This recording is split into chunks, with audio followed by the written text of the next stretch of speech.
Hello Scorpio, this is Victoria and I'm here with your Tarot January horoscope. As always, we'll be looking at your personal space and love life, at your career and workspace, and we'll get you guidance on how to best navigate the energy of the month of January. At the end, I'll post some messages from your person of interest to yourself. And as always, we're gonna get started with an oracle message, and this time it's gonna be the Sacred Traveler Oracle. So without further ado, let's get going. And of course, these readings are for Sun, Moon, and Rising Scorpio. So if you're watching for a Sun sign, please check out videos for other placements as well. This is last but one reading that I'm uploading for January. So pretty much all of the signs are out now on my channel, so it's gonna be easy for you to find them.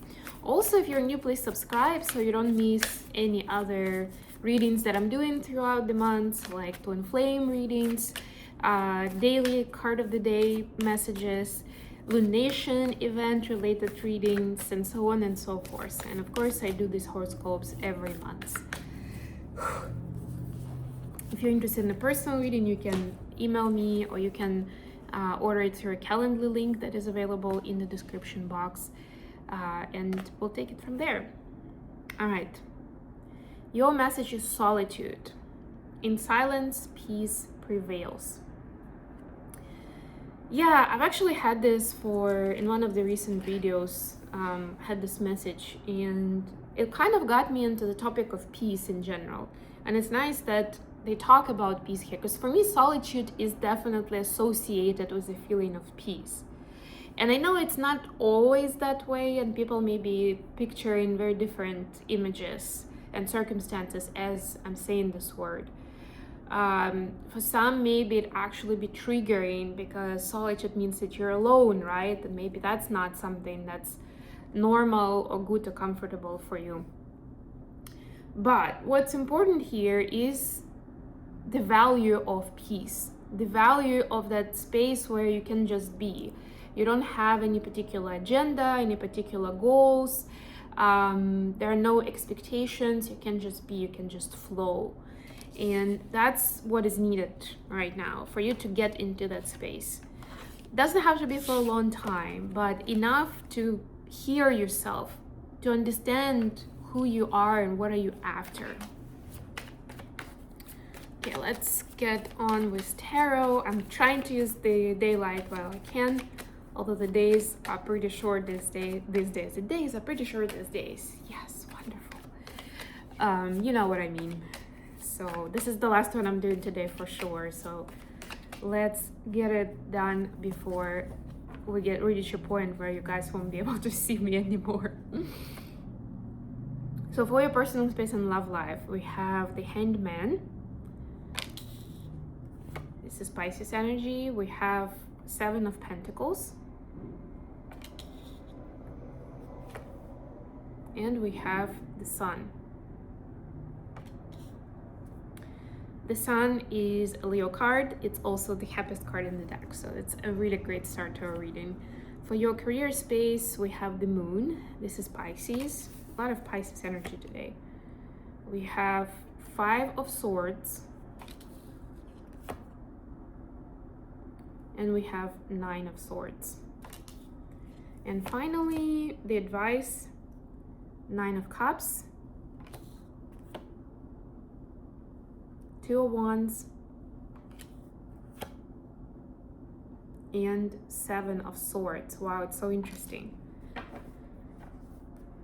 All right, Knight of Cups, bottom of the deck. I mean, you are a water sign, so it kind of matches the motif of like being in touch with your feelings and emotions, being very much connected to them. Oftentimes being driven by them, when your actions are being driven by the emotion that you're feeling in the moment. And it can get pretty intense with Scorpio. So just a reminder that this is something that can happen.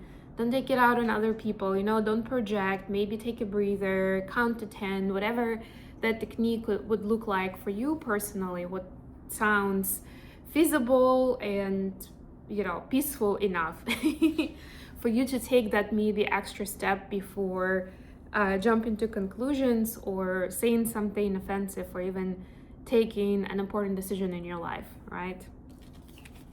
Okay, so for your personal space, we have the Hangman, the Seven of Pentacles, and the Sun. So this is what I'm talking about. It's about the state of now. It's not just like, okay, nothing else matters. You're still planting the seeds for the future, right? It's not like you're wasting your time. You are building something powerful. You're building a powerful foundation for what is it that you want to happen and for how you want things to be different too. That's where the Hangman comes in, right? Where you're figuring out, okay, maybe I haven't been 100% happy with my life. Now is the time, especially since we're at the beginning of the year, it's time to understand what is it that I want, what gives me joy, what makes me happy, what is important in a close connection with another person, how do I want to build it, and be specific. And I don't mean specific like this is how we live every day of our life necessarily, right? Although if there are some non-negotiables, why not? Maybe you want to start your day with half an hour yoga session and it's very important to you. That could be part of it, why not?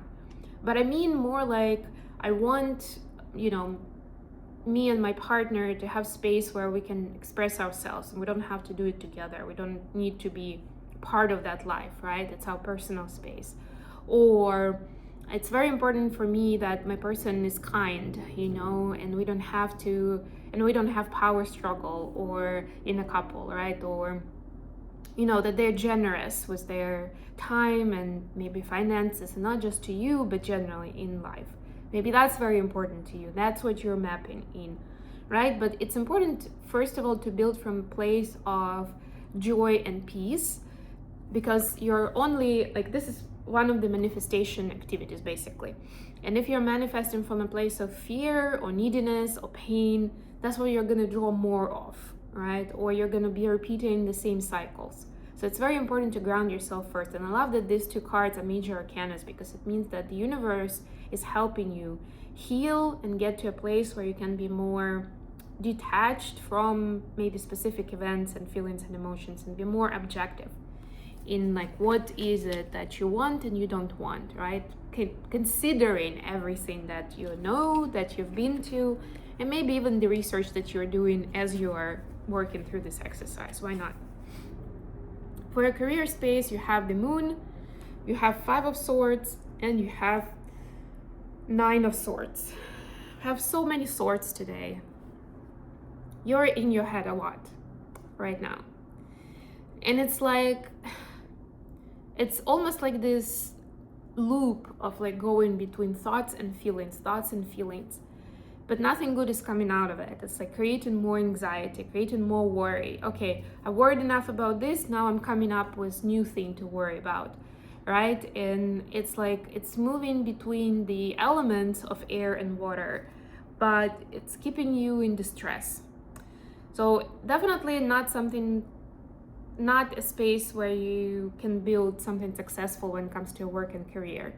And I'm not saying that it has no grounds. Maybe legit you've been through some tough times professionally, or you expected some sort of fairness, some sort of treatment, and it wasn't done that way, and you're like, well, who can I trust in this world if even this and that didn't happen, right?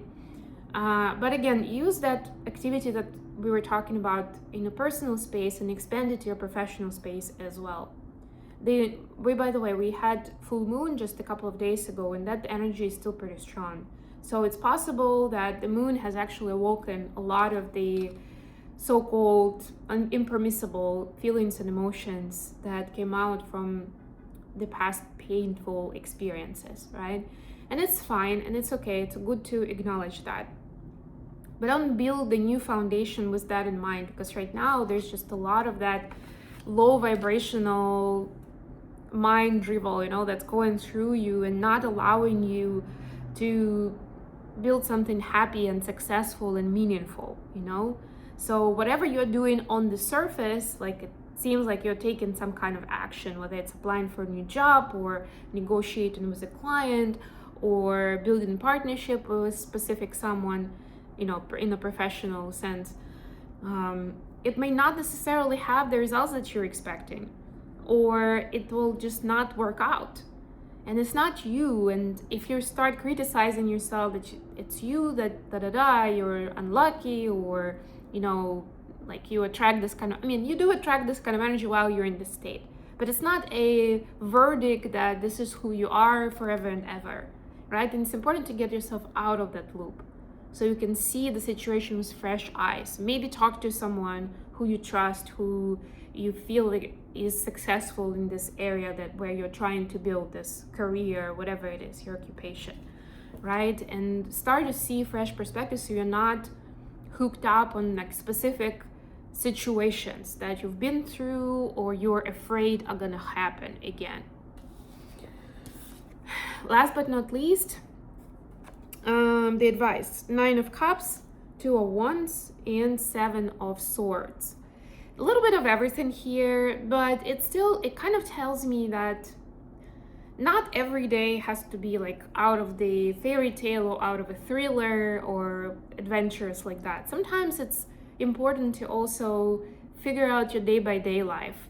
What does good look like? What does bad look like? How do you make decisions if you are in limbo and it's like it can go either way, right? How do you decide? I don't know, you have free time in the afternoon. How do you decide how you spend your time there? And this could be like, seems like a simple question. It can take like an hour to talk about that. What are the factors? What is the algorithm? What is the motivation behind how you're going to be spending the time? And there's no right or wrong answer necessarily, as long as you are very conscious of what you're doing with your time, with your energy, with your resources, and why. There's something for you to consider. What drives your decision-making process? And that includes your daily routine and how you're spending your time. Lastly, let's get a message for Scorpio from their person of interest. A message for Scorpio. I'm literally like catching the last minutes of their life for you guys. Woo! I like when that happens. 2 of Pentacles in reverse. Clarified by 9 of Pentacles and King of Swords. Well, there are a couple of scenarios here. One possibility is this person that you are interested in, they've been considering you among other options, at least one other option, right? And they were going back and forth and like deciding. Not necessarily cheating on both of you, but at least in their mind, they're like, so do I pick this person or that person? Maybe it's just the beginning of a relationship, right? And you're not exclusive anyway. For others, it's a choice that they were trying to make or trying to keep up with everything between lifestyles, which could mean maybe they have kids with their previous partner, maybe they're just used to a certain life, and being with you calls them into changing that dramatically, right? And they couldn't really figure out how do they choose one or another, right? They were trying to see how they can do both. At this point, they don't want to be trying to do both at this anymore. They're choosing you, and they're choosing the enthusiasm and excitement that this relationship brings to them, right? They like the two of you are pretty different in what drives you, what motivates you, but together you complement each other quite nicely, right? So they still want the two of you to talk about and figure out the logistics of what this would look like, but they also understand that you don't need to be doing life in exactly the same way, exactly everything being the same every day, right? And it's there is always a way to find compromise that would work for both of you, right? But it doesn't mean that if you are living a certain more exotic maybe lifestyle, maybe keeping odd hours, for example, right? Or a certain occupation that you have that is outside of their comfort zone by far. It doesn't mean that they necessarily need to upend their life completely, right? You can find that way where they can do what they like, but the both of you can still make it work and be happy together. That's what they're hoping for, at least. They're closing the loop where they were undecided. And you see there is that synchronicity where you are struggling to make a decision maybe, right? To understand what is it that you want. And your person on their side are kind of in the loop between the two spaces, to people, to life, something undecided, right? As soon as you start building that clarity, that foundation, that knowing of what is it that you want, there's going to be a lot more clarity on your person's side, what they want. And in this particular reading, I see that they want you. They want to build this life with you. Okay, if you enjoyed the video, please don't forget to like it and subscribe to my channel. Of course, leave comments, share. All of it is appreciated. I love you all, and until next time.